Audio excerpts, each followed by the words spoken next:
নমস্কার, আমি অ্যাস্ট্রোলজার মনীষা শাস্ত্রী বলছি।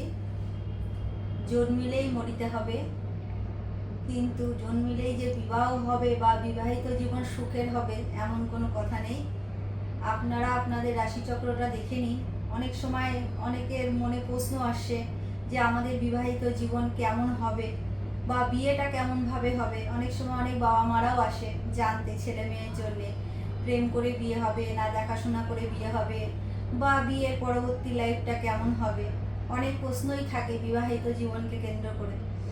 তো সেই ক্ষেত্রে আপনাদের রাশিচক্রটাকে দেখে নিন, শুক্র আর মঙ্গলের পজিশনটা কিভাবে আছে। অনেক সময় দেখা যায় কারো কারো হরোস্কোপে মাঙ্গলিক দোষটা দেখা যায়। মঙ্গল যে দোষটা চতুর্থ লগ্ন সপ্তম অষ্টম দ্বাদশ, সেক্ষেত্রে মাঙ্গলিক দোষটা দেখা যায়। তা আপনাদের রাশিচক্রটাকে মঙ্গলের পজিশন সপ্তম পতি বা সপ্তম ঘরের পজিশন আর শুক্রের পজিশনটা দেখে নিন।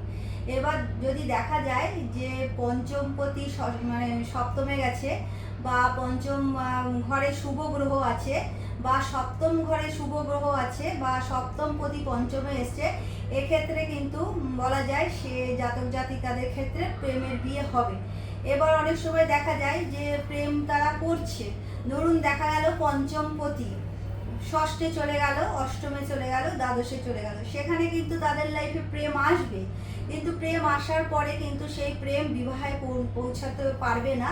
সেখানে কিন্তু মাঝখানে তাদের কোনো কারণে সম্পর্কটা নষ্ট হবে।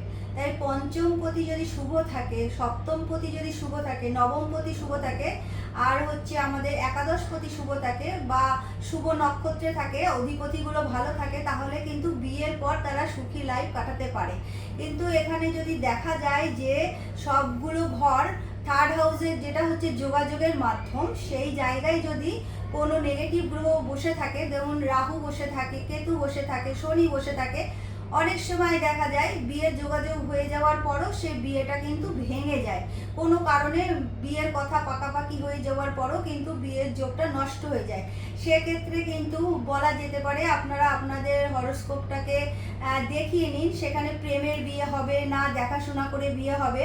তারপরে বিয়ের পরবর্তী লাইফটা আপনারা কেমনভাবে কাটাবেন সেই জায়গাগুলো কিন্তু সমস্তটাই আমাদের রাশিচক্রে পাওয়া যায়। অনেক সময় দেখা যায় যে সপ্তম ঘরে যদি বলবান শনি বসে থাকে আর সেই জায়গায় কিন্তু সপ্তম পতি যদি শনি দ্বারা দৃষ্ট বা যুক্ত হয়, সেখানে কিন্তু বা দেখা যায় যে সপ্তমে রাহু বসে আছে বা সপ্তমে রাহু শনি দৃষ্টি বিনিময় কোনো কারণে হয়েছে, সেখানে কিন্তু বলা যায় যে নিজ কুলের বাইরে গিয়ে অন্য কুলে বিয়ে করে, মানে একই কাস্টে তারা বিয়ে করে না বা নিজের মতামতে তারা বিয়ে করে, নিজের ইচ্ছায় বিয়ে করে।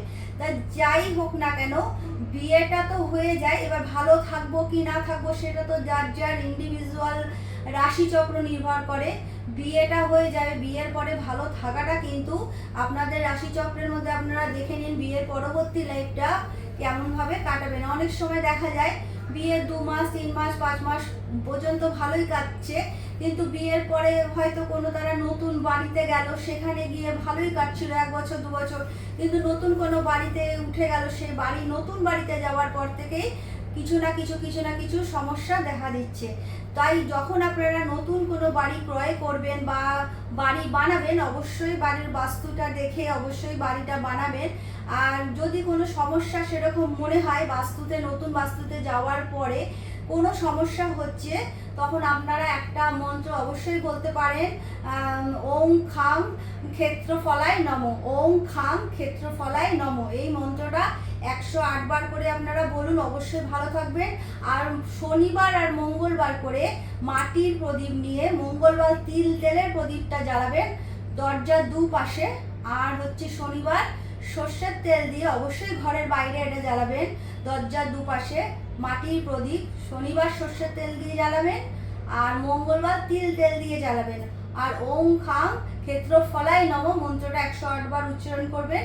আর অবশ্যই আপনারা যখন ঘরের মধ্যে প্রবেশ করছেন, যে দুপাশে দুটো দেওয়াল থাকে দরজার দুপাশে, রলির সাহায্যে অনামিকা আঙুল দিয়ে অবশ্যই দুটো স্বস্তিক এঁকে নেবেন। এতে আপনারা বাস্তুর অনেকটা নেগেটিভিটিটা কাটিয়ে উঠতে পারবেন।